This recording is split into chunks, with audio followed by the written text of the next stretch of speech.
Boa noite, estamos de volta. Programa E Agora José. Hoje com o capítulo 8 do relatório do Jacques Delors para Unesco.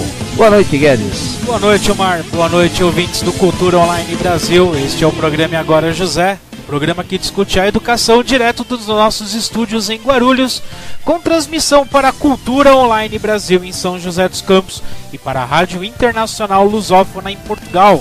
O programa E Agora José vem apresentando uma série de 9 programas sobre o relatório Educação, Tesouro a Descobrir, e hoje nós vamos para o 8º e penúltimo capítulo deste relatório, que é Opções Educativas, o papel do político. Vamos ver agora o que foi relatado pela Comissão Internacional a respeito do papel do político, né? Eu já ia falar uma besteira aqui, mas não vou falar, né? Calma, ainda não. Preciso me conter. Ainda não. Já vi o segundo bloco. Né? Espanta logo de cara assim, não. O papel do político em relação à educação. Como o político deve encarar a educação. E a gente vai fazer fatalmente um paralelo com o nosso Brasil brasileiro. Assim, precisa contextualizar, né? Até porque o nosso objetivo é trazer ao ouvinte quais são as recomendações da Unesco e o que o nosso governo, os nossos governos, né, por assim tem dizer, feito desde a elaboração deste documento. Então nós já passamos aí por 7 programas e nós já mostramos de diferentes maneiras, né, como que os nossos governos, as ações pedagógicas, né? Sim, como que eles articulam dentro das políticas públicas em educação para cumprir com as orientações do relatório de Jacques Delors e outros. O interessante desse capítulo, eu pelo menos quando estava lendo, é que você percebe que muita coisa está passando assim, en passant, né? Passa por cima, né? E a gente quer discutir justamente isso. Hoje vai ser um programa comprido, pode ter certeza, não vai ser curtinho não. Ele vai durar 2 horas. Vamos lá. Vamos começar? Eu começo, tu começas. Nós começamos. Nós começamos. Um pouco você, um pouco eu. Pelo menos a gente sabe conjugar um pouco de verbos, né? Graças à minha professora da 7ª série. Né? Graças aos professores que tivemos. Vamos lá. Eu começo, vai. Atualmente no mundo inteiro se exige 2 sistemas educativos que façam mais e melhor. Já começou bem. É política de qualidade total, né? Tem que fazer cada vez mais e melhor. Isso. Muito bem. Solicitados por todo o lado devem, como vimos, dar resposta às exigências de desenvolvimento econômico e social, particularmente graves no caso das populações mais pobres. Então aí você já vê o papel da educação, politicamente falando, responsável por algumas coisas aí. Devem também dar resposta às exigências culturais e éticas cuja responsabilidade lhes cabe assumir.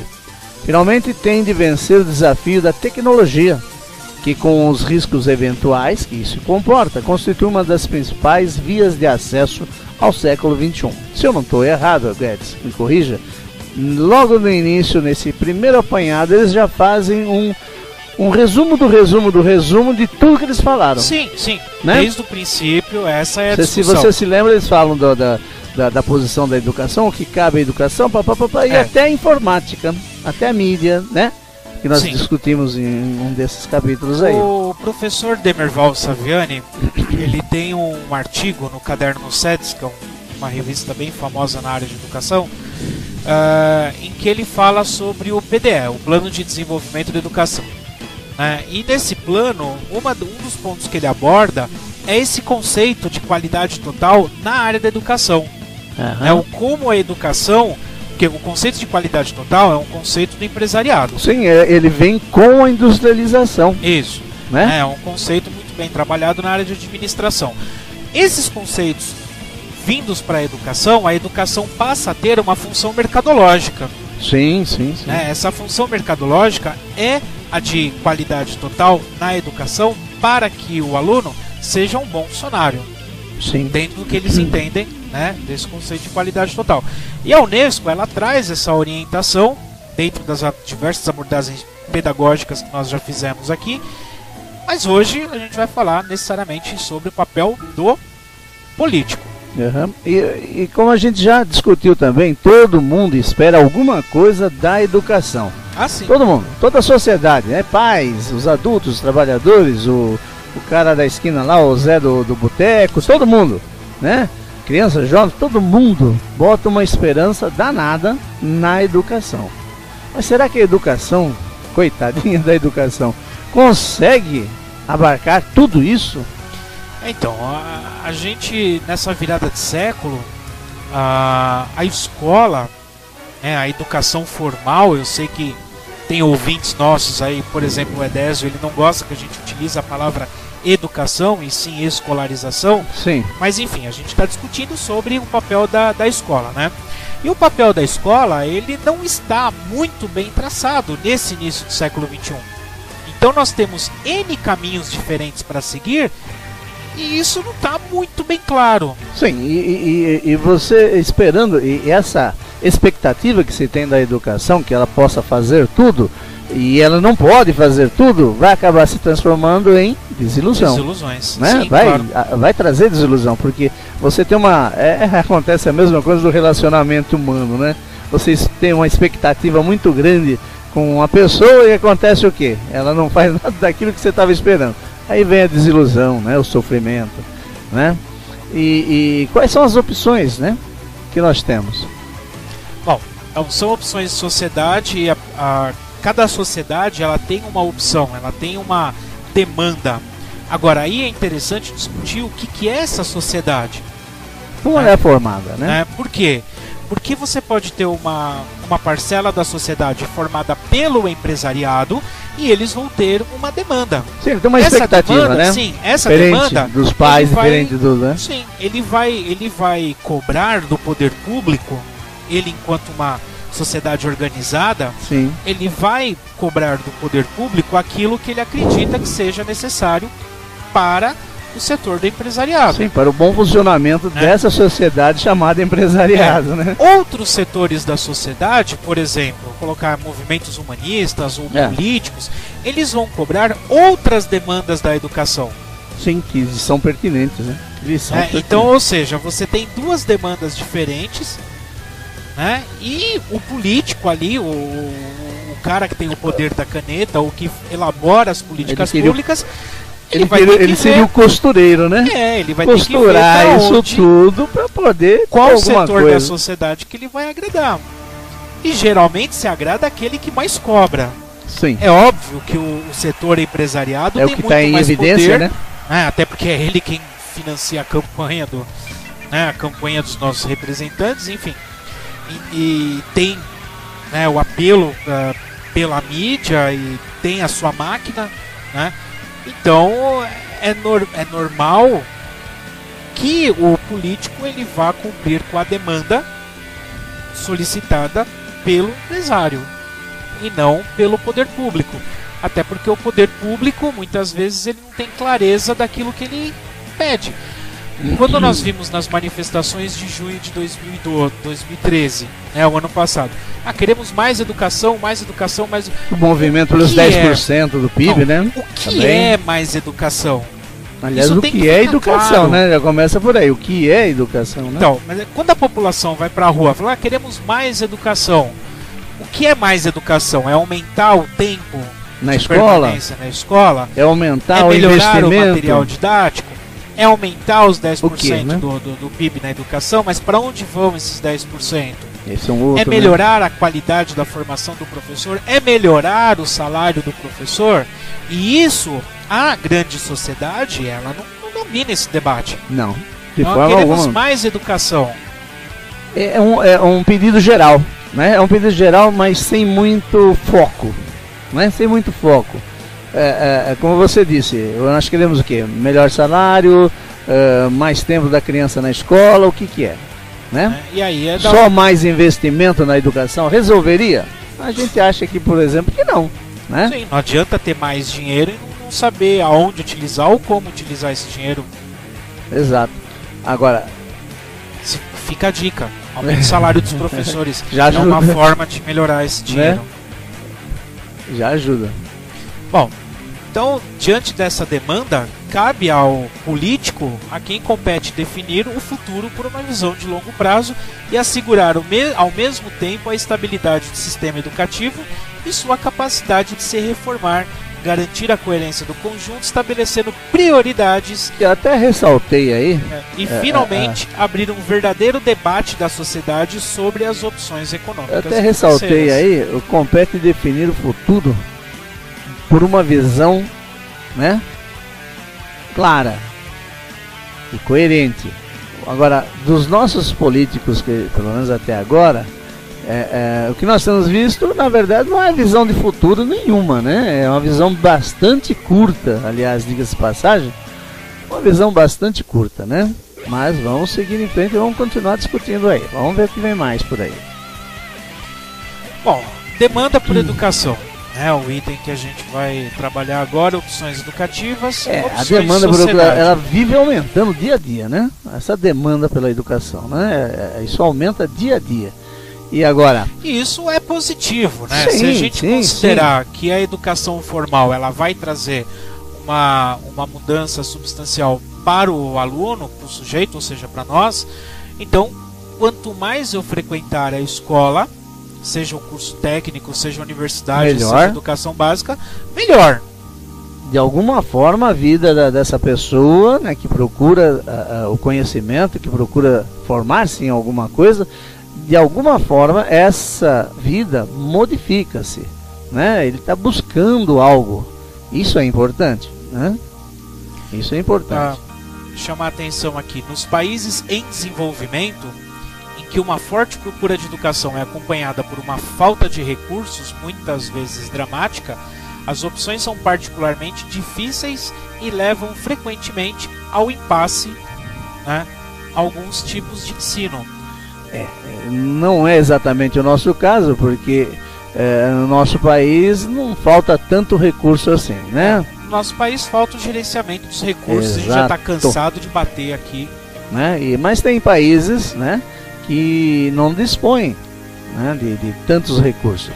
Se você pegar a África, por exemplo, continente africano, na África subsaariana, né? É isso? Acertei? Falando com o geógrafo, né? Não, fica à vontade. E naqueles países o dinheiro ali é curto, né? Os caras, bom, também os camaradas vivem em guerra, né? Família contra família guerra, ali, dinheiro né? pra guerra tem, né? Dinheiro pra guerra. Combinar, Isso é sempre Sudão, assim, né? Sudão, no Egito, dinheiro pra guerra tem. Dinheiro pra guerra sempre tem, né? Agora pra educação é outra história. Pois é. Né? Mas então ali é difícil realmente você trabalhar com a educação. Ali é difícil. Nosso país não chega a esse ponto. Hoje. Não, hoje pelo menos não, né? Nos últimos 20, 30 anos. Hoje. Já foi melhor. O mundo científico reclama dotações para a pesquisa e para o ensino superior de alto nível, gerador de jovens pesquisadores. Aí o bicho pega. São o mundo da cultura e do ensino quer meios para o desenvolvimento da escolarização e da formação geral. Finalmente, as associações de pais querem sempre uma educação de qualidade, isto é, cada vez mais melhores professores. Ou seja, só aqui nesse exemplo você tem 3 demandas diferentes. 3 demandas, sim. Primeiro, o mundo científico reclama dotações para pesquisa e para o ensino superior de alto nível. Por quê? Porque eles reclamam que o ensino básico não prepara o jovem para a universidade. Não prepara o jovem para a pesquisa, para a ciência, para a tecnologia. Exato. Isso uma parcela da população, que é a parcela do mundo científico. O mundo da cultura, o humanista, ele reclama meios para desenvolvimento da escolarização e formação geral. Formação do cidadão, né? Ou seja, é uma segunda demanda. E finalmente, os pais, a comunidade, quer uma educação de qualidade. Não importa como. É a que menos, coitada, é a parte da sociedade que menos entende, né, da coisa. Então, mas ele sabe que quer uma educação de qualidade. E o próprio documento traz aqui, né, os dilemas são particularmente graves, uma vez que não podem ser satisfeitas todas as exigências. Alguma coisa não consegue, né? e que não se trata de decisões banais entre interesses particulares. Por trás dessas exigências estão expectativas legítimas que correspondem todas as missões fundamentais da educação. Então você tem um leque muito grande, um leque enorme e que na verdade são legítimas. Básica, e na verdade são legítimas, né? E que cabe à educação básica suprir isso ou não. Agora, com que meios isso poderá ser suprido? Onde entra o político nessa história, né? Com todas essas demandas, Sim. O que o político vai fazer, né? No próximo bloco? Próximo bloco. No próximo bloco a gente Já volta então com essa demanda do papel dos políticos. Fique aí no Cultura Online Brasil ou na Rádio Internacional Lusófona. O nosso e-mail, programa é agora josé@hotmail.com, está aberto. Facebook, pode mandar a sua dúvida pra gente, seu comentário, daqui a pouco a gente volta. Falou, daqui a pouco estamos aí. É isso aí, estamos de volta com o fundo Coldplay, né? Coldplay, e vamos continuar falando do relatório Delors, né? Hoje com o capítulo 8, a respeito do papel do político na educação. E nós estamos para começar um novo tópico, que é a avaliação e o debate público. Vamos lá. As avaliações, as opções educativas implicam a sociedade no seu conjunto e exigem a abertura de um debate democrático, não só sobre os meios, mas também sobre as finalidades da educação, né, que é um problema muito sério que a gente já vem discutindo por aqui. Os princípios apresentados no relatório devem entrar nesse debate e nenhum dos elementos fundamentais do conhecimento, que são os 4 pilares da educação: aprender a conhecer, aprender a fazer, aprender a ser, aprender a viver juntos, devem ser negligenciados para o bem de todos. O relatório aponta para esse detalhe, né? Não negligenciar, ou seja, não deixa de lado não, né? Aqueles 4 pilares que eles já haviam dito anteriormente, né? Então, é chamado a atenção também no relatório que esse debate ele deve se apoiar numa avaliação profunda do sistema educativo, de uma forma que possa ser aceito por todos, e não deverá ser de natureza estritamente econômica. É aí que o bicho pega, né? É aí que a coisa fede, né? É aí que a coisa fede, porque o liberalismo e o neoliberalismo, juntamente no mesmo sistema capitalista, leva a crer que tudo é dinheiro, né? Tudo se resume em custo. Todo mundo que trabalha numa empresa, né, sabe que o custo come, né, o empresário pela perna. Não tem a menor dúvida. Quanto maior o custo, menor o rendimento, né? Menor o dinheiro que ele consegue ali para o bolso dele, ou para a empresa, no caso, para investir, se for o caso. E no caso do capitalismo, né, no nosso caso, do neoliberalismo, a educação acaba sendo encarada como custo, quando na verdade não é um custo. Para quem estiver ouvindo a gente ou depois assistindo pelo YouTube, não que o sistema comunista seja melhor. Não é isso. Não é isso. Até porque não existe essa discussão aqui. Porque no sistema, no comunismo, esquece isso, é uma tremenda bobagem. O que a gente está discutindo aqui são as características do sistema que a gente vive, né, que dá para ser melhor, como diria o Milton Santos, uma outra globalização. Ninguém aqui é contra a globalização, a gente não quer voltar a morar em feudos. Não é isso, né? Por que eu tô fazendo essa ressalva? Ninguém quer voltar a ter a agricultura de subsistência, né? Ninguém. Por que eu tô chamando a atenção para isso? Porque em vários vídeos nossos a gente é rechaçado, é bombardeado, porque o cara não sabe o que a gente está pensando. E aí quando a gente coloca essa palavra sistema econômico, liberalismo, neoliberalismo, porque são dois comunistas. Não é isso. Pelo amor de Deus. Não é isso.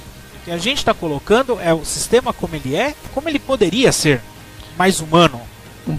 Um pouco mais voltado para o ser humano, né? E na verdade a gente vê que foge de vez em quando isso. Bom, haja visto que ministro da Educação normalmente é um quê? Um economista. Sim.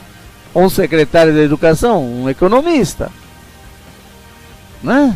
Por que isso? Será que é porque ele é bonitinho, a cor dos olhos dele agradou o prefeito, agradou o governador, agradou o presidente? Não, é por causa do sistema, né, em que estamos imersos, lógico, né? Agora, efetivamente, se pode falar de mercado de formação profissional na medida em que certos serviços oferecidos podem ser avaliados em termos de custos de rendimento, o mesmo não se passa, evidentemente, com algumas atividades da educação. O próprio relatório chama a atenção disso que nós estamos falando. O próprio relatório está chamando a atenção. Sim. Também. A avaliação da educação, ela deve ser entendida em sentido amplo.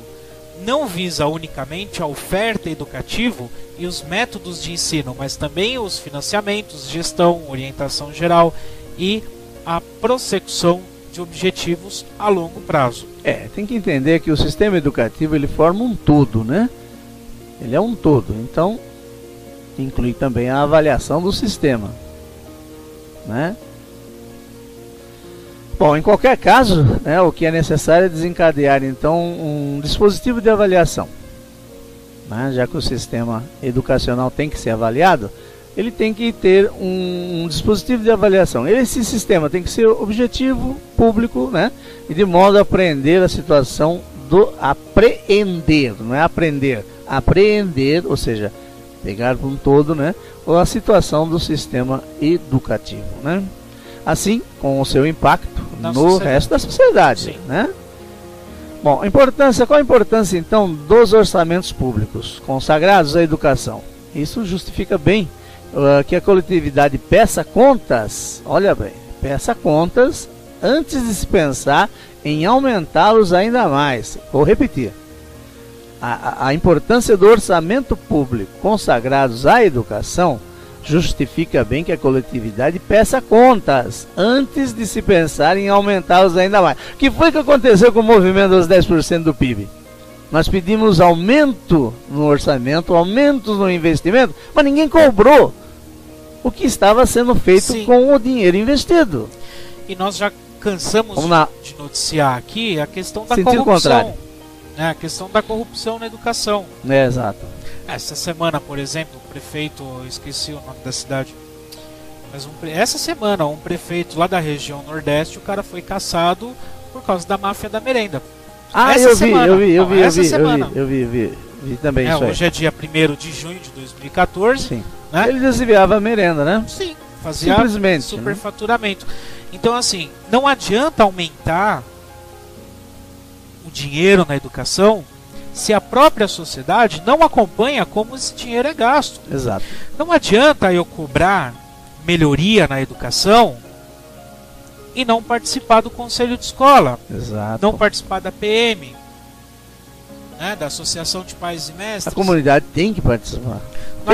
Não adianta eu gritar, eu quero mais educação, e eu não fazer com que meu filho vá para a escola. Exato. Eu não olhar o caderno do meu filho, eu não cobrar do professor por que não tem lição de casa. Mas é interessante, eles cobram, né? Eu quero mais educação, essa escola, isso, essa escola, aquilo. Mas não vai lá na escola nem para olhar se o filho foi na escola. E olha só que interessante, cobra, eu quero mais educação, e quando falta o professor, entra o professor eventual para dar aula, eles não querem assistir aula. Exato. Para. Como assim? Né? Que negócio é? Quero educação de qualidade. Aí vem o professor eventual, aí neguinho não entra na sala de aula. Um bom professor eventual, vem um professor eventual independente, né? Mas eu tenho um exemplo concreto, inclusive na própria EJA. Terceiro ano do ensino médio EJA, entra o professor eventual, o pessoal quer ir embora. Adianta? Não adianta sair nada. Na rua gritando, eu quero mais educação, eu quero... e não querer assistir aula? Exato, não adianta nada, né? Agora, a avaliação da educação, ela passa por dois processos. Esse processo econômico, que é o que nós estamos falando aqui, que é a importância do orçamento público na educação, em que a comunidade tem que participar, e uma das melhores formas de participar é participando do Conselho de Escola e da PM. Exatamente, porque qual pai, qual mãe que seja membro do Conselho mesmo, que seja da PM ou do Conselho de Escola, que sabe quanto entrou de dinheiro e quanto foi gasto de dinheiro e no que foi gasto de dinheiro na escola.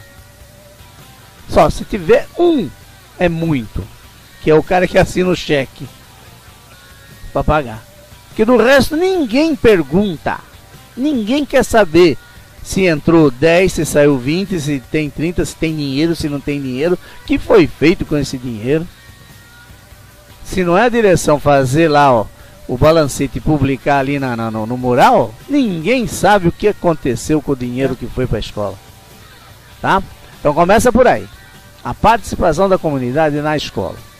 Fora isso, e olha, se não participa, não tem do que reclamar, porque se desviarem dinheiro na escola e você nunca quis saber, reclamar do que? Me fala. A mesma coisa acontece nos altos escalões, né?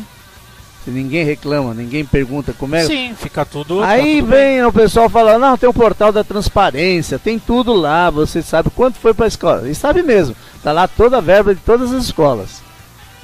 Né? Agora, esse dinheiro chegou onde devia chegar ou não chegou? Né? Vamos onde foi. E a outra avaliação é a avaliação do sistema educativo em si, a avaliação pedagógica. Sim. Né? É um outro detalhe, né? É, porque aí a avaliação pedagógica, ela tem a parte positiva, sim, né, em que você faz realmente a avaliação pedagógica e verifica quais são os problemas da aprendizagem ali, e tem a parte negativa, porque você cria um ranking. E você cria a expectativa, né? É, você cria um ranking, você cria metas, né? E aí, junto com as metas, vem a tal da bonificação. E junto com as metas e a bonificação, vem a paranoia de ter que passar por aquela meta, custe que custar. Chega uma época do ano que tá todo mundo doido para ter uma boa nota no Saresp, por exemplo. Ou no Saerj. Ou na Prova Brasil. Ou na Prova Brasil. Muitas prefeituras pagam a bonificação de acordo com a nota da Prova Brasil. O que, bom, sei lá.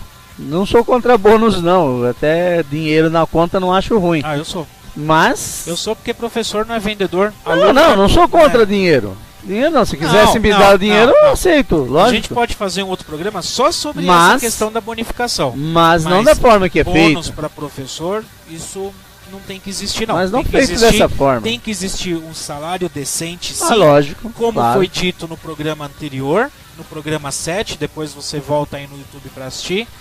Né?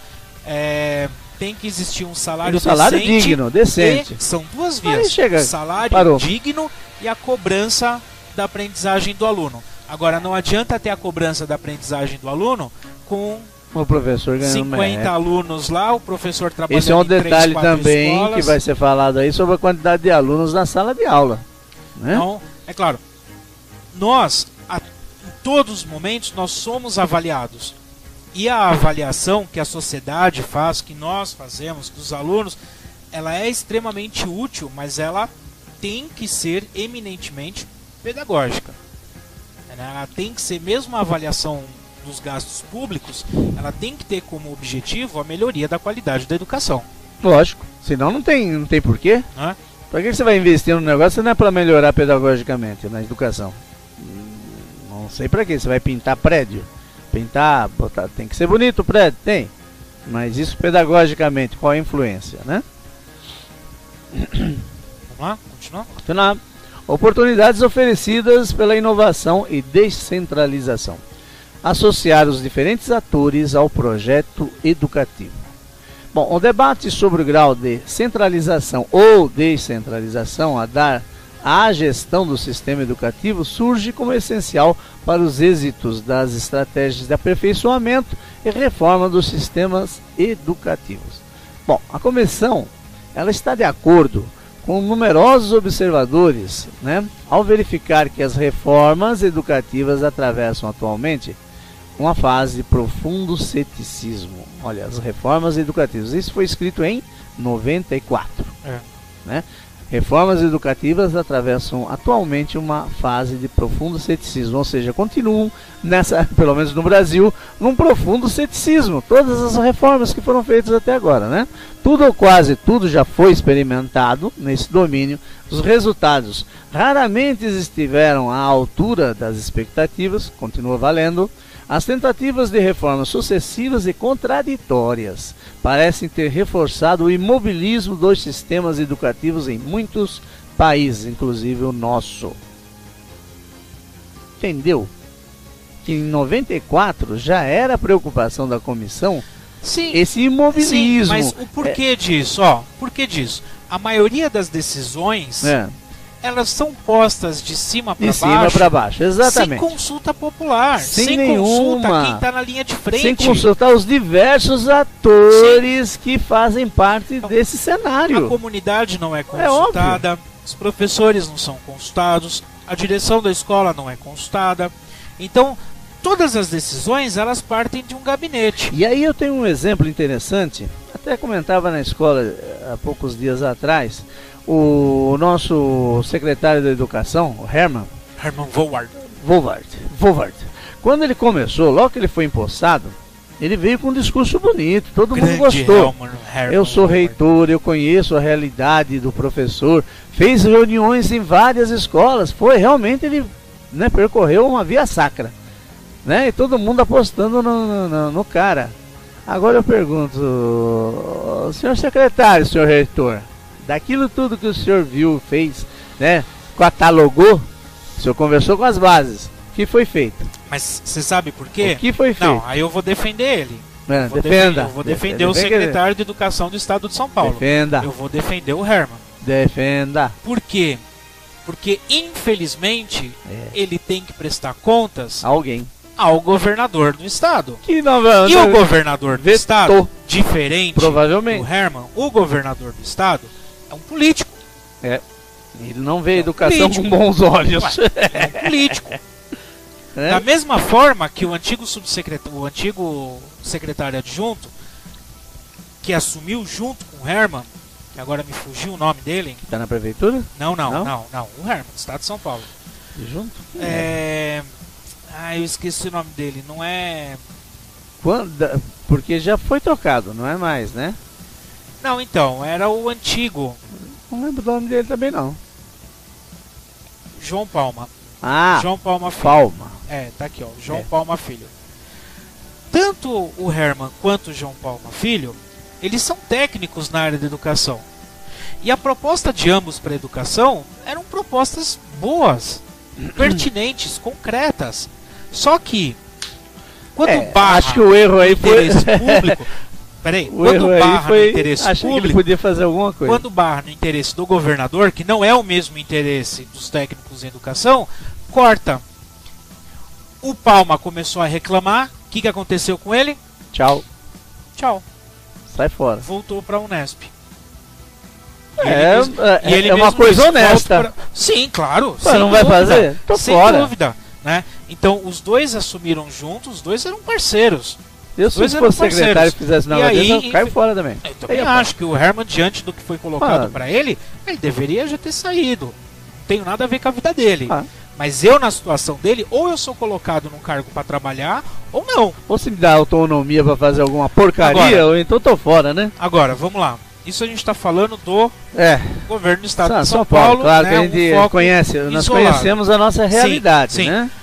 Agora, dentro das mudanças que o MEC trouxe, dentro de todas as mudanças de políticas públicas, o grande problema que o documento aborda aqui é que a população não é consultada, os professores não são consultados. Exatamente. São feitos, e quando é consultado, acontece o que aconteceu aqui no Estado de São Paulo. Vem alguém e veta. Agora, outra coisa que eu também sou obrigado a falar, talvez muita gente que esteja assistindo não conhece, as escolas públicas do governo do Estado de São Paulo criaram um tal de PAP, Plano de Ação Participativo. Esse Plano de Ação Participativo, ele tem o seu mérito, ele é muito bom. Eu mesmo, eu adoro trabalhar com um plano de ação participativo ao invés do próprio plano gestão de uma escola. Por quê? Porque o plano gestão, na sua essência, ele é feito da mesma forma que são feitas as políticas públicas. Ou seja, junta lá o diretor de escola, os seus vices, o coordenador e tal, e faz o plano de gestão, sem consultar os professores, sem consultar os alunos. Quando vem com plano de ação participativo, você tem focos específicos, você tem metas que você mesmo traça e você distribui as responsabilidades.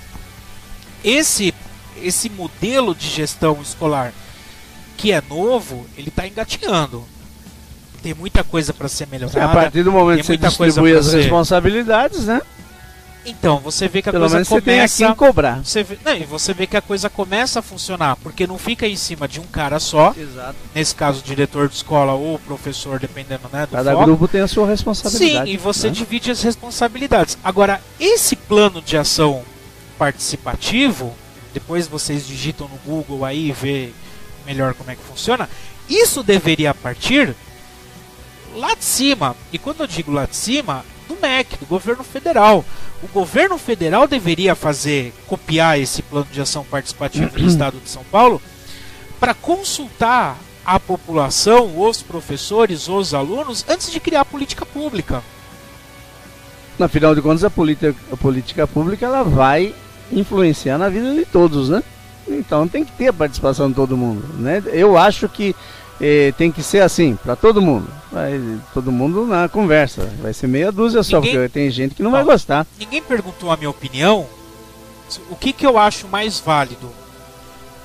Comprar tablet para os professores? Exato.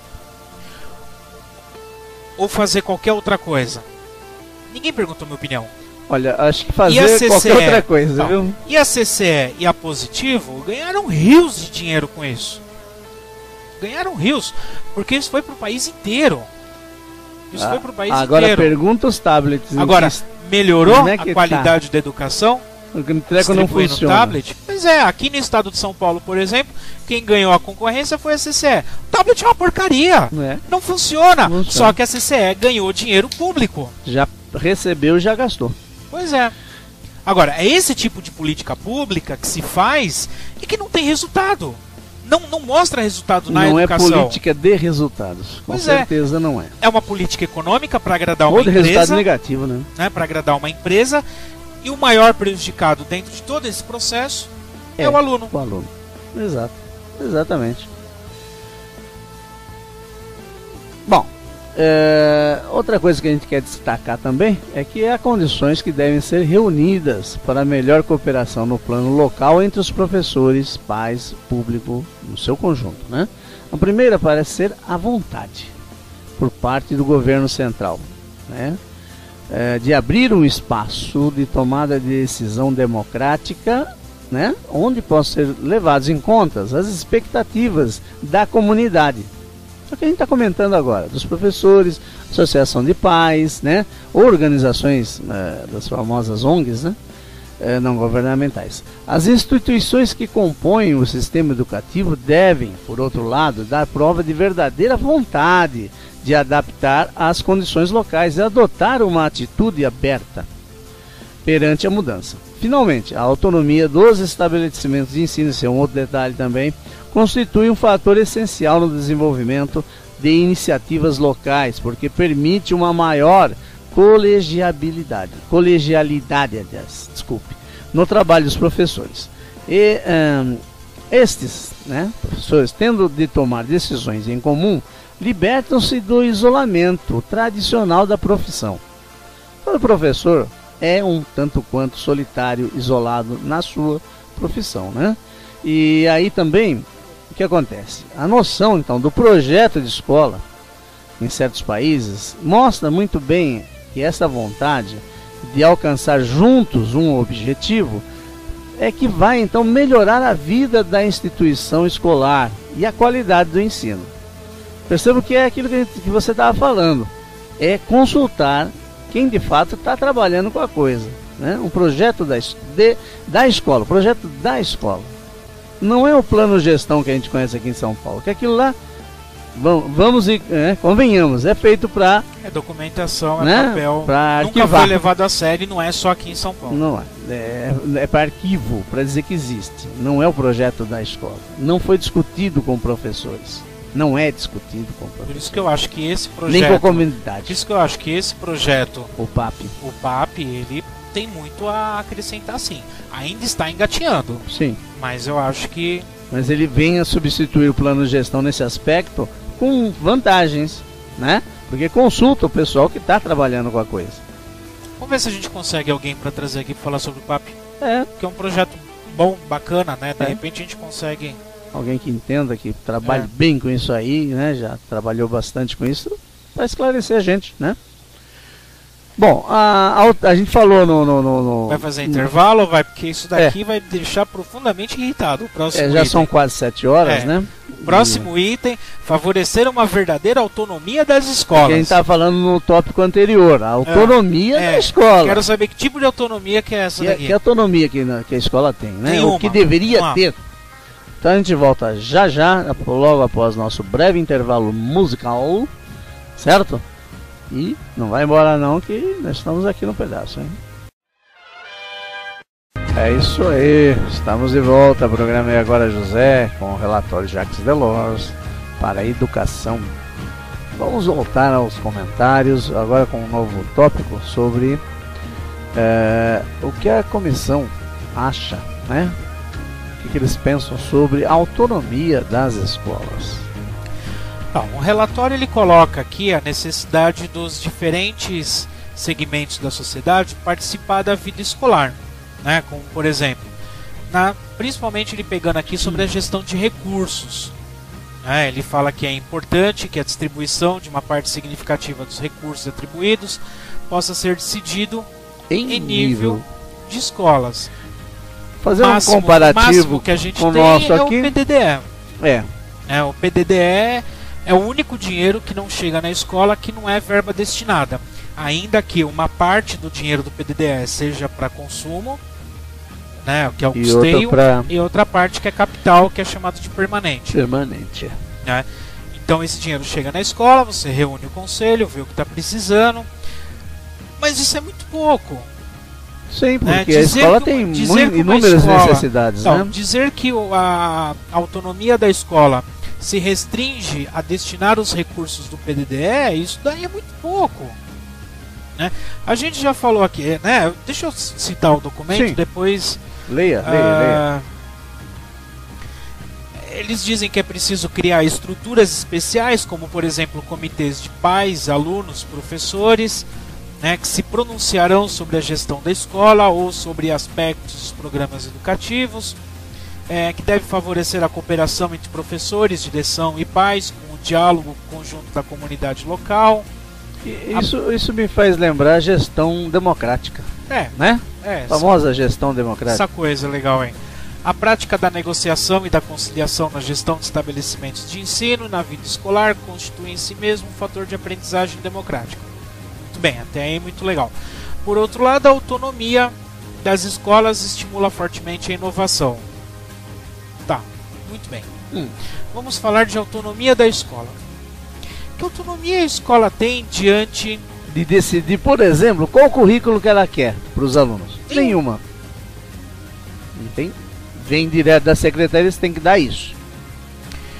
Que autonomia eu não que quero nós dar temos, isso, não pode. Né? Que autonomia que nós temos com as verbas que chegam para a escola? Nenhuma. Não tem, porque já chega destinado para isso, para aquilo outro. Você não pode fazer nada. É como a gente já cansou de falar aqui. Eu preciso refazer o esgoto da escola, mas vem dinheiro para iluminação. Mas eu não preciso melhorar a iluminação. Verba de embelezamento. Que eu não sou contra, mas é um dinheiro que eu não posso usar com outra prioridade. Não poderia, talvez, Guedes, olha, estou aqui fazendo uma elucubração, vai. Veio para embelezamento, mas eu não preciso pintar a escola, vai. Mas eu poderia justificar o uso desse dinheiro em outra coisa que eu necessito. Eu tô com falta de material, com falta de material pedagógico. Não posso usar esse dinheiro para comprar material pedagógico. Né? Outra coisa, material pedagógico. Né? Todo mês a escola precisa repor o seu material pedagógico. Qual é a autonomia que a escola tem para comprar esse material? Não tem dinheiro. Nenhuma. Porque eu sou obrigado a comprar de um mesmo lugar que teoricamente venceu uma licitação. Sim, com certeza. Você não pode nem procurar. Alimentação escolar. Qual é a autonomia que nós temos para alimentação escolar? É sempre os mesmos, né? O Programa Nacional de Alimentação Escolar, né, o Programa Nacional de Alimentação Escolar, acho que é PENAI, o programa, ele diz que uma parte desse dinheiro ele tem que ser incentivado à agricultura familiar. Aí eu tenho no meu bairro agricultura familiar, mas eu não posso comprar dele, porque eu sou obrigado a comprar da empresa XYZ, já porque acertado. a autonomia que a escola tem é escolher entre a empresa A, B ou C. Só. Se tiver uma promoção aqui no mercado do bairro mais barato do que está sendo comprado, não pode. Vou estimular o comércio local. Não pode. Por quê? Porque ele vem destinado para essas empresas. Outra coisa, tem dias, né, por exemplo, emenda de feriado, tal, que a escola está mais vazia. Eu tenho que fazer a merenda. E é desperdício de recurso. Vai jogar fora. E é desperdício de recurso. Não pode deixar de fazer. Sim. Agora, porque você também não pode reaproveitar nada daquilo, não né? Pode. Você pode ter uma favela do seu lado ali. Neguinho passando fome. Sobrou comida na escola, você não pode nem distribuir. Não, você tá louco? Você vai preso. Não pode fazer isso. Agora, você pode jogar no lixo. Pode jogar no lixo. Agora, se eles quiserem catar do lixo, olha só, né? Pelo amor de Deus, né? Então, que autonomia nós estamos falando de escola? No Brasil, autonomia, até que onde em São Paulo, pelo menos, não tem nenhuma. Agora, desenvolver agricultura familiar, incentivar, você olha de um lado é prédio, olha do outro lado é prédio, olha do outro lado é prédio. Mas tem, agricultura no vaso, né? Não, mas tem. Na minha região. Nós temos aqui. Sim, na minha região tem. Saiu da região metropolitana de São Paulo também tem. Se você for pro interior também tem. Também tem. O Brasil é grande pra caramba. O problema são as grandes regiões metropolitanas. Exato, que não tem pouco isso. mais complicado. Mas em muitos lugares tem. A não ser que eu faça horta comunitária na escola. Né? Mas aí não entra recurso do PENAI. Não, é recurso próprio da escola. Se vira para ter dinheiro para cuidar. Então é complicado essa questão da autonomia. A autonomia da escola ela é relativa, ela não pode passar daqui. Né? Ela transita entre dois pontos. Na verdade não existe autonomia. Não existe autonomia. Autonomia. A escola quer fazer o seu regimento, né, de acordo com o que a comunidade quer. Só que existe a legislação e a legislação ela corta algumas coisas. Exato. Você quer colocar ordem numa escola bagunçada, por exemplo? Não dá? Não dá. Você vai colocar que tipo de ordem? O aluno bateu, apanhou, pichou, roubou, pegou, expulsar o aluno. Não existe expulsão. Não pode. O conselho de escola se reúne, os pais vão lá, os pais pedem pelo amor de Deus para tirar embora aquele cidadão da escola, porque aquele cidadão da escola está privando o filho dele do conhecimento, mas vem a supervisão vem com a legislação na mão e fala, ó, tá aqui, você não pode. Exato. E que autonomia é essa? Não existe. A comunidade está pedindo, os pais pedem para fazer isso. Não vai muito longe. Você reúne os pais no conselho de escola para decidir, por exemplo, sobre o uso de uniforme. Todo mundo quer usar uniforme, por exemplo. Todos os pais lá presentes na reunião, a maioria pede uniforme. Não pode. Não pode. Porque a legislação diz que não é obrigado. Por que não muda essa porcaria de legislação? Então dizendo, olha, cada comunidade decide o que quer. Fim.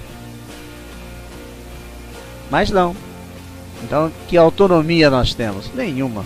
Você quer mudar o currículo da sua o currículo escolar? Você quer ensinar de uma forma diferente? Quer usar isso, usar aquilo? Não pode, porque tem a apostila pronta.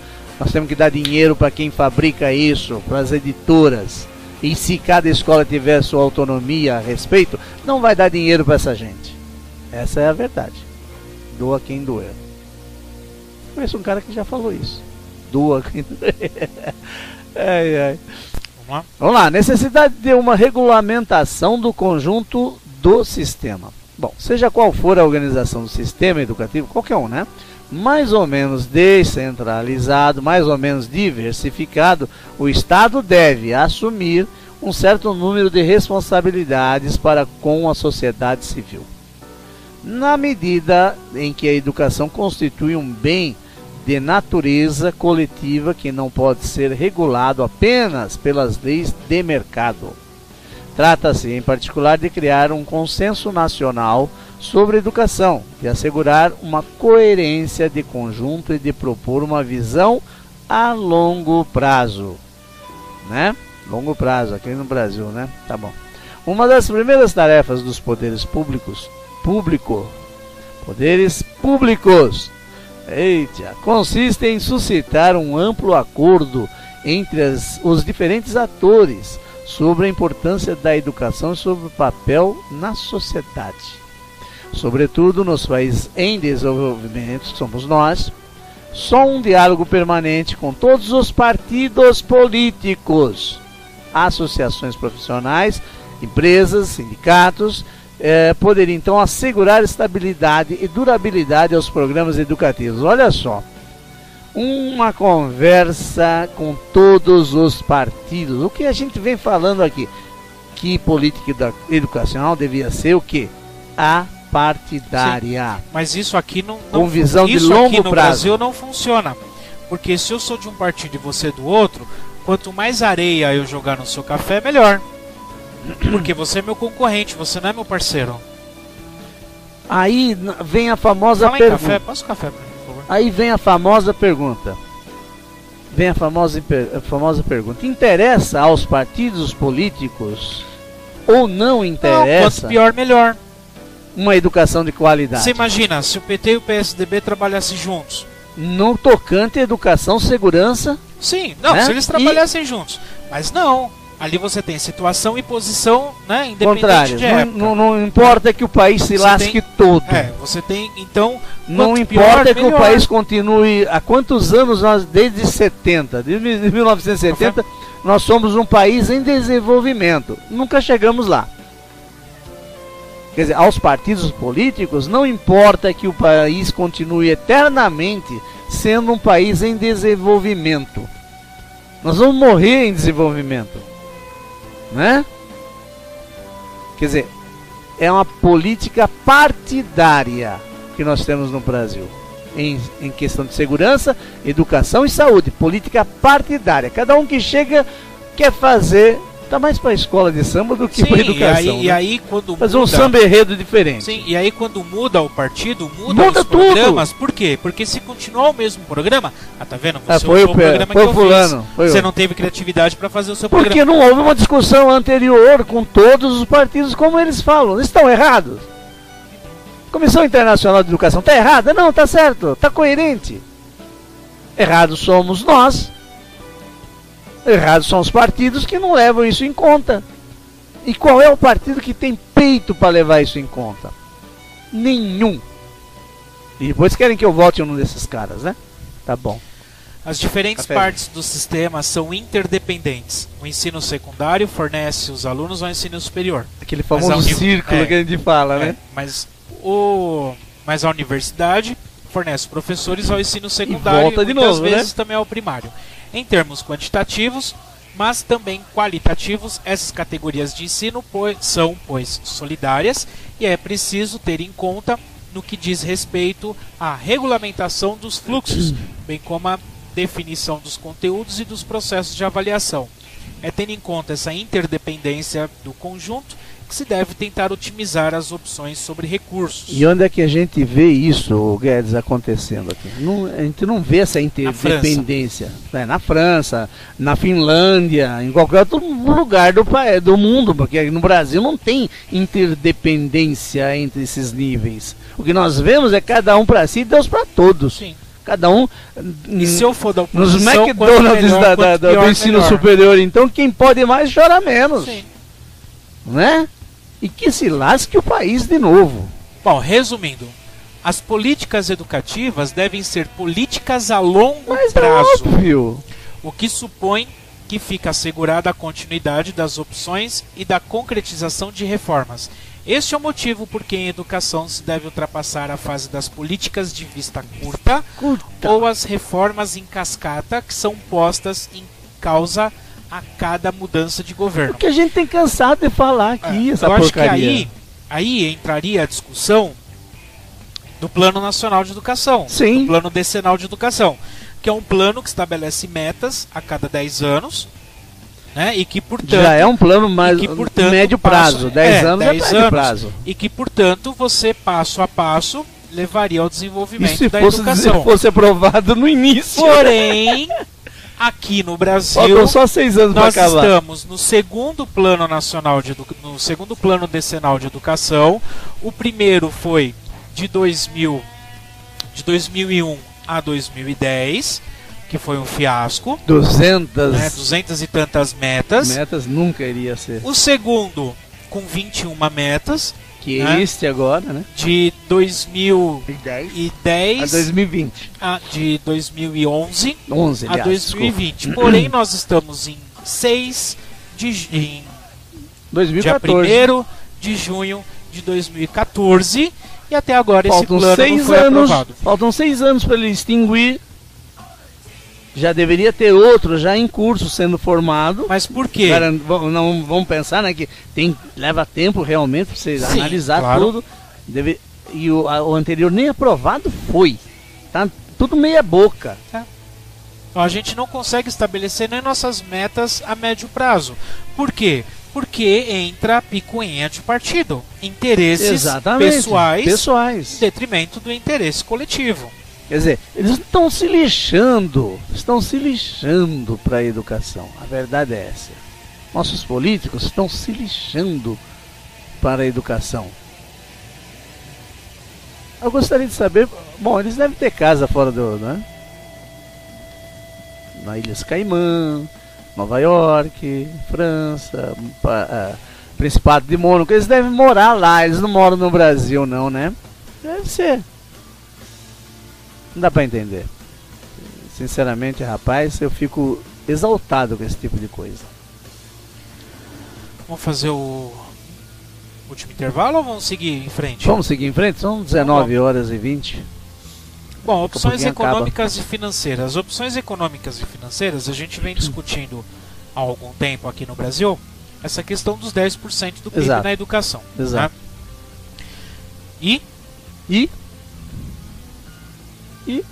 aí você tem um quadro com todos os PIBs, né, o produto nacional bruto de cada país, né, e quanto cada um aplica. Gente, isso gira em torno de 7%.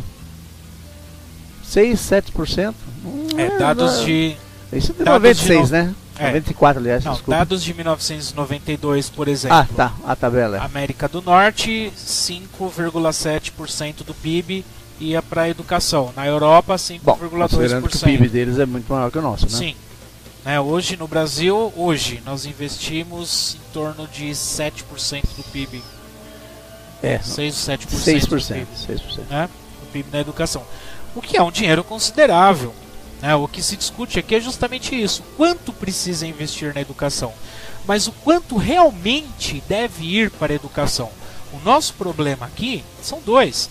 Má gestão do recurso e desvio. Desvio, principalmente o desvio, né?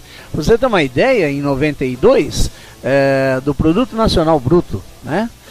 Tínhamos aí nos desenvolvidos 5,3% e nos em desenvolvimento 4,2%. Nós estamos querendo aplicar 10%. Olha, país desenvolvido aplica 5%. Nós queremos 10%. Nós somos contra os professores, contra a educação de boa qualidade quando falamos isso? Não. Porque o problema não está na quantidade do dinheiro, está na má distribuição desse dinheiro, está na corrupção. Se fôssemos menos corruptos, menos desvios, se as pessoas que são responsáveis por esse dinheiro que chega até a escola fossem menos corruptas, a escola estaria uma beleza. Nossa educação talvez estivesse entre as melhores do mundo. Porque não é pouco não, é muito dinheiro. Mas enfim, vamos continuar que o tempo ruge. E a Sapucaí, como é que o cara falava, não? Continua metendo pau nos caras? Então, é isso aí. Conta aquela do papagaio agora. Do papagaio, né? De vez em quando dá uns brancos aqui, né, mano? Então, isso a gente vem falando aqui há muito tempo. Tem gente que acha que que acha que a gente fica feio pra caramba, né? Tem gente que acha que nós somos contra os 10% do PIB. Não é isso. Em 2011... Nós somos contra o que está sendo feito. Em 2011, nós tivemos um gasto de 5,3% do PIB. 5,3% em 2011. Em 2000, para você ter uma ideia, em 2000, nosso investimento era de 3,9%. Agora, é que a gente não tem dados anteriores a 2000. Mas imagina, né? Antigamente, bem antigamente, quanto que era investido na educação? E era considerada de mais qualidade do que agora, porque aumentou-se a quantidade de alunos na escola, isso é louvável até, mas esqueceu-se que deveriam ter tomado outras providências também. Então entuchou-se alunos dentro da sala de aula, 40, 50 alunos. Claro, evidente a qualidade cai, isso qualquer idiota sabe.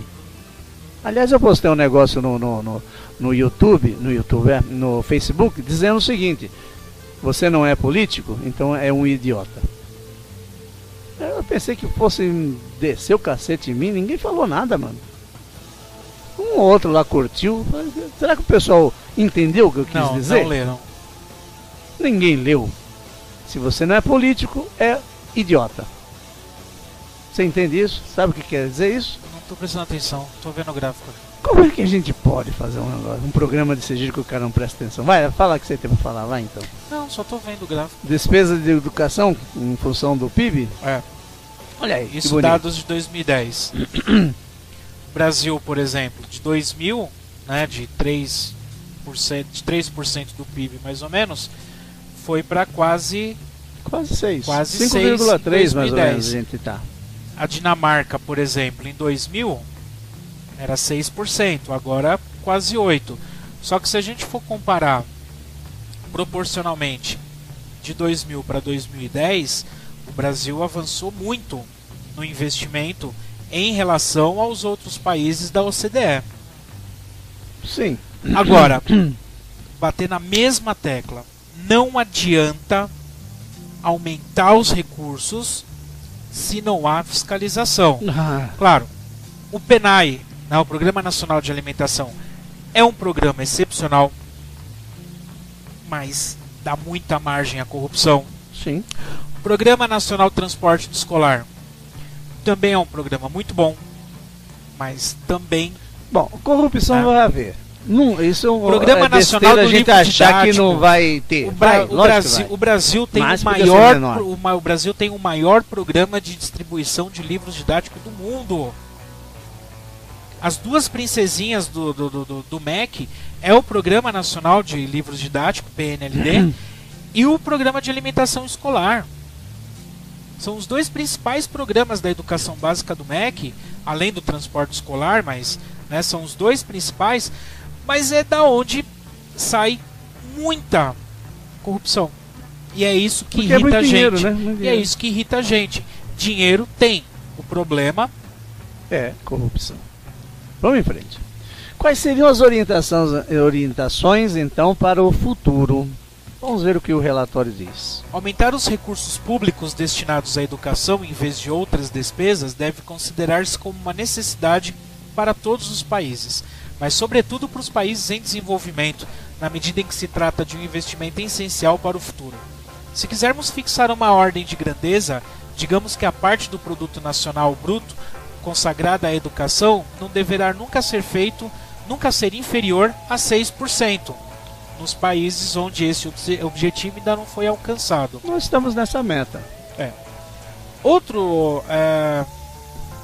Recorde-se, porém, que a educação não é apenas uma despesa social, mas também um investimento econômico e político gerador de benefícios a longo prazo. Um dos erros que está sendo cometido no Brasil é achar que a educação vai resolver o problema amanhã.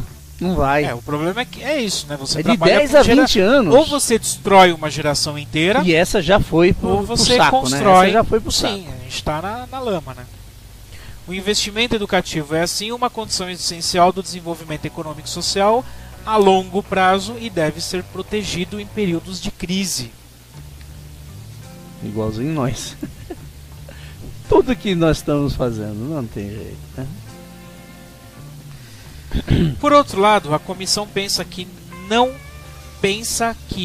é não só legítimo como desejável mobilizar os recursos financeiros privados a fim de limitar a pressão exercida sobre o orçamento dos estados. Ou seja, recursos, né, da área privada, financiamentos, né, privados para a educação, para aliviar o estado. E não ao contrário, né? Não só acontece o contrário. Nossa lógica o Estado que financia as privadas. Sim. Privada cara. Nossa lógica é o contrário. O contrário, velho. Uma repartição mais eficaz, equitativa e duradoura dos novos investimentos públicos consagrados à educação seria uma grande ajuda para que os sistemas educativos possam vencer os desafios com que se defrontam atualmente.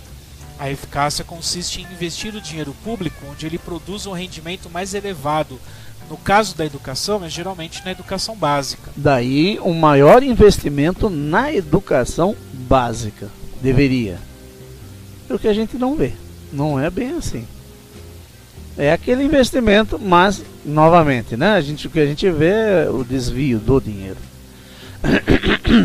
Os governos podem igualmente estimular os financiamentos privados, responsabilizando-se por alguns dos riscos que fazem com que as instituições financeiras hesitem em conceder empréstimos para o financiamento de estudos superiores.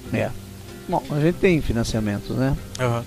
Os poderes públicos poderiam combinar taxas e investimentos eficazes no setor público segundo os seguintes princípios. Vamos lá.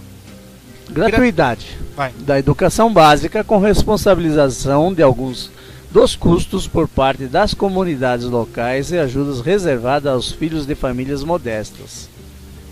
Isso lembra? Isso lembra o quê? Bolsa Família. Bolsa Família. Criado itens, por né? Cristóvão Buarque, na época se chamava Bolsa Escola. Bolsa Escola porque era sobre educação, não era Bolsa Família. Não era simplesmente se o aluno vai para a escola, não era isso. A ideia não deveria ser essa.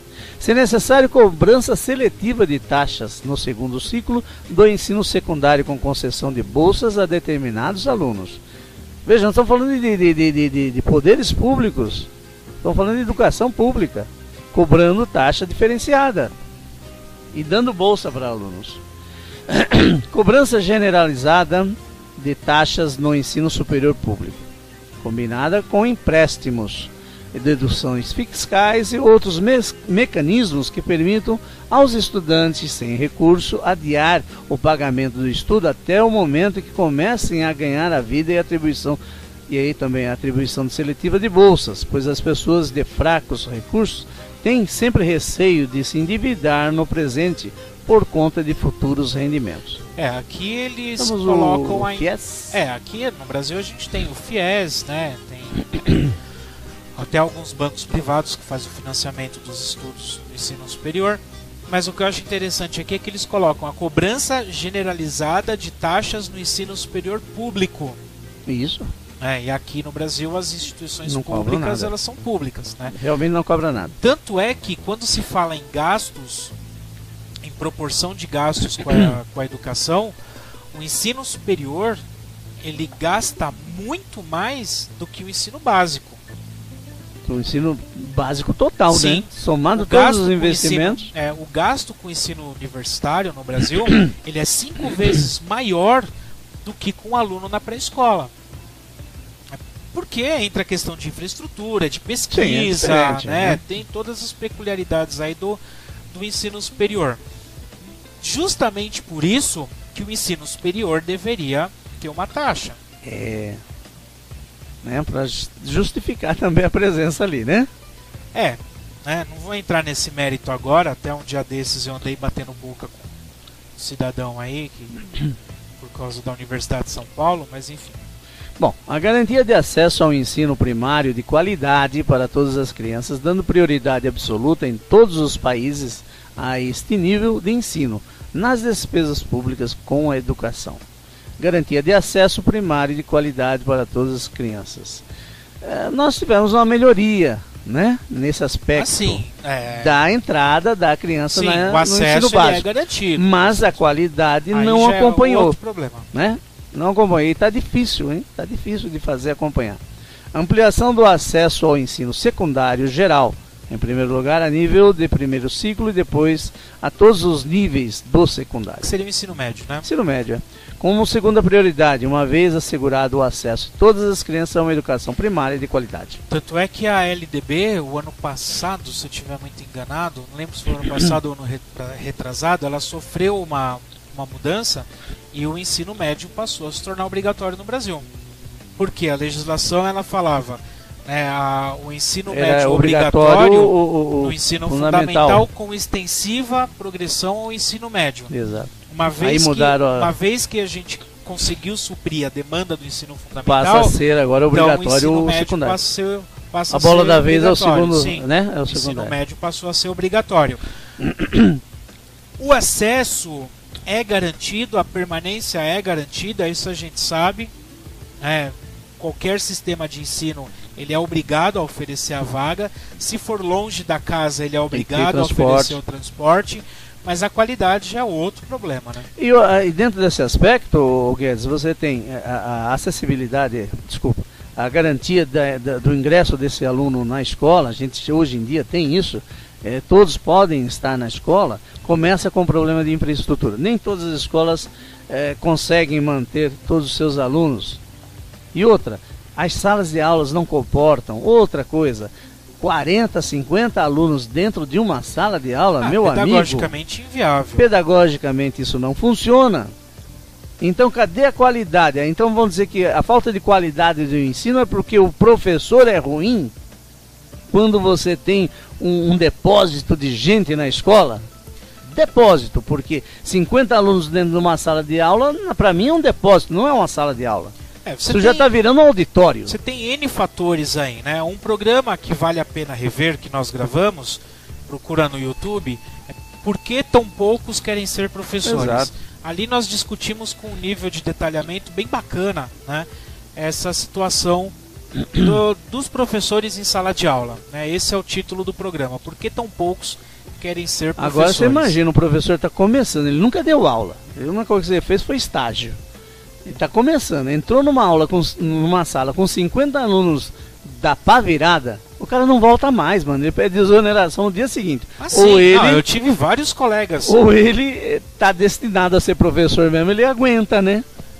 Não tem jeito, mas o normal é ele sair correndo. Eu tive vários colegas técnicos de laboratório que trabalham em laboratório, em empresa, que prestaram concurso, passaram no concurso e em 2 semanas caíram fora. Exoneraram. Não aguenta. Agora, se é uma sala de 25 alunos, 30 no máximo, né? Já dá pra... Ah, mas aí tem que construir escola. Então, aí gera custo, né? Aí vem o problema. E é o que a comissão fala.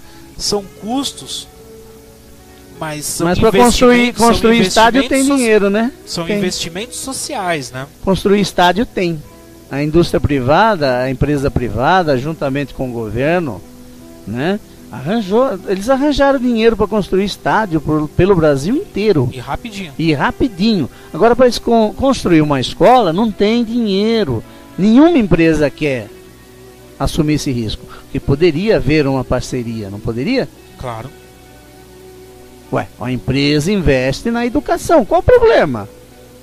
Ela teria incentivos para isso? Desconto, imposto de renda, sei lá o quê. Até tem criar-se mecanismos. Não, até tem umas parcerias que são feitas nesse sentido. O problema é... Né? Quais são os problemas? O problema é que já são 19 horas e 38. Lavagem de dinheiro, né? Uhum. Vamos lá. Tem várias empresas que fazem esse tipo de parceria. Poderia. E por fim, né, a racionalização das despesas públicas a nível das escolas. Essa racionalização não só a nível das escolas, mas em gabinetes também, né? De cima até embaixo, tudo, né? Bom, trata-se, pois, em suma, de gerir melhor os recursos existentes, sem prejudicar a qualidade e a equidade numa perspectiva a longo prazo. Esse princípio leva-nos a analisar diferentes meios de melhorar a eficácia interna da educação. Por exemplo, a redução das taxas de repetência e de abandono escolar, particularmente elevadas na África e na América Latina. É nóis. Ao diminuir o número total de alunos que permanecem na escola, deve fazer com que aumente a permanência e eficácia da despesa com a educação. Calcula-se que no Brasil o custo das repetências representa cerca de 2,5 bilhões de dólares por ano, dados de 1994. Exatamente. Este valor podia ser investido de forma útil no desenvolvimento da educação pré-escolar, a fim de permitir uma melhor escolarização posterior à criança. Isso! Olha que legal. Mas esse esse gargalo, essa despesa, nós conseguimos até diminuir, porque isso são dados de 1994, Sim. só que nós reduzimos isso da maneira errada, nós reduzimos isso pela aprovação automática. Sim. Então, realmente, Provocando esse efeito cascata os nossos aí. índices de repetência hoje, eles são baixíssimos. Mas isso Mas não a significa qualidade... que a população esteja aprendendo. Significa que ele está tendo Sendo uma empurrado. passagem. E você viu que ele fala o seguinte: esse dinheiro que se economiza evitando a repetência deveria retornar para a pré-escola. Para quê? Para dar uma formação melhor para aquele aluno na pré-escola, para evitar que ele venha a repetir lá na frente. Não sei se está me entendendo, né? Eu deixo de gastar aqui com a repetência, mas esse dinheiro, né? O que eu faço com ele? Eu volto na pré-escola e formo alunos melhores, mais capacitados. Com isso eu evito a repetência lá na frente. O que nós fizemos? Nada. Nós fizemos o seguinte: passa todo mundo, eu estou economizando dinheiro. E o dinheiro não retornou na pré-escola. Não retornou, porque continuamos empurrando o aluno para frente. Olha só, essa parte é interessante. Diversas medidas... Perdi. Diversas medidas podem ser consideradas para melhorar a relação custo-eficácia da educação nos países em desenvolvimento, como o prolongamento do ano escolar, a construção de estabelecimentos escolares a custos reduzidos ou desenvolvimento do ensino à distância. Né? Lembrando que o nosso calendário escolar foi hoje aumentado. É de 200 dias. Era não 180, foi para 200. Né? E tem alguém querendo mandar para 220. Sim. Você vai resolver? Não. Mas enfim. Desenvolvimento de curso de ensino à distância, isso A gente tem também. Já é uma realidade nossa, né? Mas importa pôr de lado a todo custo qualquer tentativa de produtividade a curto prazo que possa comprometer a qualidade do ensino. Essa parte ninguém leu no relatório, assim, no governo. O aumento do número de alunos por turma Olha aí. não tem razão de ser quando este número já é muito elevado, como acontece nos países com maiores dificuldades. Finalmente, é preciso não esquecer que qualquer medida tendente a baixar o nível de exigência no recrutamento e formação de professores é prejudicial à qualidade do ensino e compromete gravemente temos o que futuro. comentar isso aí. Temos que comentar isso aí. Não tem a menor dúvida. O aumento de aluno em sala de aula, o que nós temos hoje em dia? Imagina, você vê Pelo amor classes de de Deus. alfabetização com 40, Não dá. 45, alfabetização. Não dá. Tá Se até contra no o relatório. Fundamental 2 do ensino médio é extremamente difícil trabalhar com classes numerosas, imagina classes de alfabetização. Que você tem que 40, olhar um por 45. um e ajudar um por um, né? E a formação de professores, ela tem que ser melhorada. Aí chega, ingresso do professor. Aí chega um pateta e fala assim, né, um pateta mais ou menos na minha Esclarecido. idade, não, um pateta mais ou menos na minha idade, ou um pouco mais, mas na minha época a sala era cheia e a professora conseguia alfabetizar. Claro, se você abrisse a boca você tomava um tapão. Tomar uma reguada. Porra, bicho, se você olhasse do lado a professora te metia um tapa na cabeça. E olha lá, e chegava em casa e tomava outro. É. Né? Hoje já foi aprovada a lei da palmada. Não, Você não pode nem chegar perto agora. Você Né? açoita o pai em praça pública. Só mas que a ninguém criança leu. não pode ser... Só que ninguém leu provavelmente um artigo que saiu dizendo que na Suécia isto não funcionou. A lei da palmada não funcionou. Criaram-se o quê? Pequenos ditadores. Sim.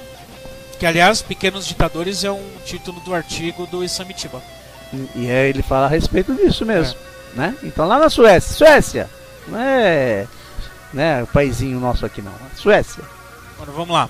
A comissão considera, enfim, que o princípio de uma educação realizada ao longo de toda a vida deve levar todos os países, mas também, numa primeira fase, os países desenvolvidos, onde as dificuldades financeiras são menores, né? São menores, a reexaminar numa perspectiva mais ampla as modalidades de financiamento da educação, procurando conciliar o princípio fundamental da igualdade de oportunidades com a necessária diversificação dos recursos individuais no final da escolaridade obrigatória, financiada com fundos públicos. muita coisa ainda a ser observada, né, nesse relatório que não está sendo observada. Novamente por um interesse político partidário. Só.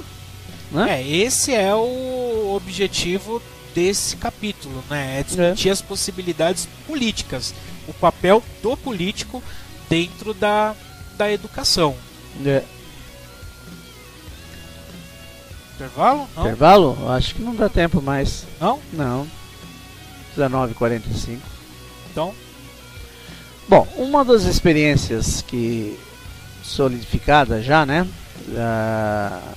Foi a criação da Open University no Reino Unido, no começo dos anos 70, faz algum tempo, né? Foi o ensino à distância, né?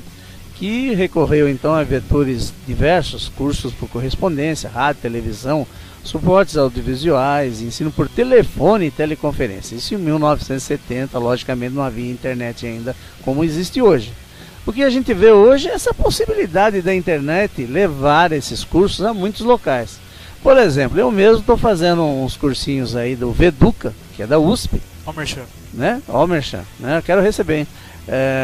Vai ganhar. Que é um curso de pós-graduação e tudo mais, mas não te dá certificado aquele curso. Mas é uma atualização, você pode repensar, etc. Independente de diploma. Né? No caso aí, ter cursos oficiais a longa distância, o EAD, principalmente, né? É uma boa? É uma boa. O que a gente tem visto nos McDonald's da vida de curso superior? Um rio de dinheiro. É que eles usam...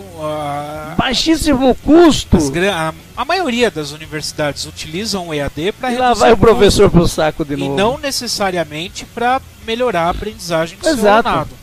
Você poderia utilizar isso para melhorar a aprendizagem. O próprio governo do estado poderia usar o EAD para melhorar a aprendizagem dos nossos alunos. Por quê? Poderia disponibilizar uma plataforma em que os professores pudessem gravar aulas, né, a respeito da matéria, revendo matéria, propondo exercícios em que o aluno que tem dificuldade na matéria pudesse então frequentar essas aulas de EAD.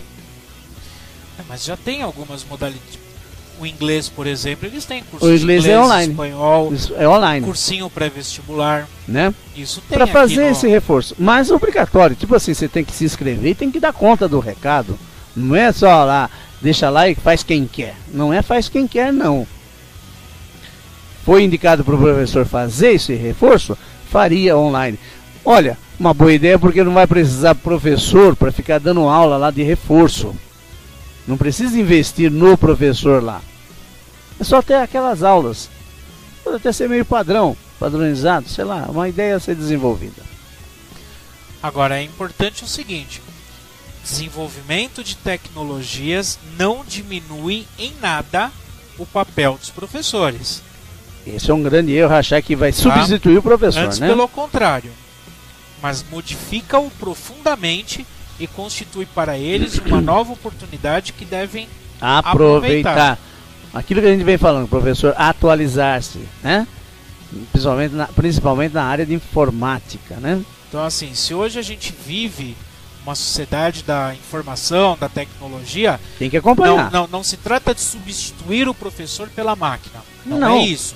Mas a máquina, ela pode ajudar muito no trabalho do professor. É como no EAD que você vê a aula, pô, não estou entendendo ainda. Aí você vai procurar o tutor e ele vai te explicar pessoalmente até. Um horário lá que você possa consultá-lo. Você sabe que uma aluna minha da faculdade, assistindo os vídeos, né, do nosso programa no YouTube, ela, não sei se foi um elogio, se foi uma crítica, né, ela veio falar que assistir os vídeos do programa Agora José no YouTube, ela aprende de forma mais fácil do que na faculdade. Tá? Por quê? Porque ela pode parar, pensar, voltar, vai ao banheiro, volta, reflete, né? Não entendi, deixa eu escutar de ela novo. Volta, essa é a facilidade, essa é a facilidade do EAD. Você poder rever quantas vezes for necessário. E aí as dúvidas dela, a discussão, aí ela me trouxe. Anotado, bonitinho no caderninho, ela me trouxe e a gente ficou discutindo. Fez o papel do tutor, não né? substituiu a minha aula, mas complementou a minha aula. Exato. Isso é importante, né? Ou não, né?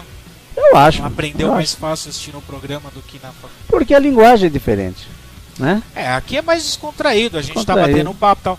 Se bem que a gente erra também, fala besteira. Na faculdade, você tem lá 60, 70 alunos na sala de aula, você consegue estabelecer uma discussão, mas nem todos conseguem se pronunciar.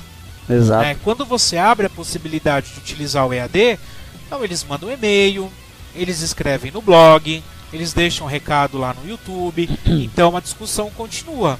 Sim. Né? Essa é uma possibilidade diferença, né? de complementar e não de substituir. Não. Vamos aos pistas e recomendações. Vamos lá. As opções educativas são opções de sociedade. Exigem em todos os países um amplo debate público, olha só, amplo debate público, né? Baseado na avaliação rigorosa dos sistemas educativos. A comissão convida as autoridades políticas a facilitar este debate. Sim, é bem fácil. Tranquilo. De modo a chegar-se a um consenso democrático que constitui a melhor via para o sucesso das reformas educativas. A famosa discussão de base, né? Continuando, vai. Você ou outro eu. A comissão preconiza a adoção de medidas que permitam associar os diferentes atores sociais às tomadas de decisão em matéria educativa. Pensa que a descentralização administrativa e a autonomia das escolas pode levar, na maior parte dos casos, ao desenvolvimento e generalização da inovação. É nesta perspectiva que a comissão reafirma a importância do político. Cabe-lhe o dever de apresentar as opções com clareza e assegurar uma regulamentação do conjunto, mediante as necessárias adaptações. A educação constitui, de fato, um bem coletivo que não pode ser regulado pelo simples jogo de mercado. A comissão tampouco subestima o peso das dificuldades financeiras e preconiza o estabelecimento de parcerias entre o setor público e privado. Para os países em desenvolvimento, o financiamento público da educação básica continua a ser uma prioridade, mas as opções feitas não devem pôr em causa a coerência do sistema no seu conjunto, nem sacrificar outros níveis de ensino. Por outro lado, é indispensável que as estruturas de financiamento sejam reexaminadas à luz do princípio segundo o qual a educação se deve desenvolver ao longo de toda a vida da pessoa. Nesse espírito, a comissão acha que a proposta de um crédito de tempo para a educação, tal como é formulada sumariamente neste relatório, merece ser debatida e aprofundada. O desenvolvimento de novas tecnologias da informação e da comunicação deve suscitar uma reflexão conjunta sobre o acesso ao conhecimento no mundo de amanhã. A comissão recomenda diversificação e aperfeiçoamento do ensino à distância, recorrendo às novas tecnologias. A crescente utilização dessas tecnologias no âmbito da educação de adultos, em particular para a formação contínua de professores. O reforço das infraestruturas e capacitação dos países em desenvolvimento neste domínio, assim como a difusão das tecnologias por toda a sociedade. Trata-se, em qualquer dos casos, de pré-requisitos à sua utilização no contexto dos sistemas educativos formais. O lançamento de programas de difusão de novas tecnologias sob os auspícios da Unesco. E assim, nós terminamos o capítulo 8, sobre o papel político. O papel do político dentre as opções educativas. Temos aí alguns minutinhos, né? Para nós.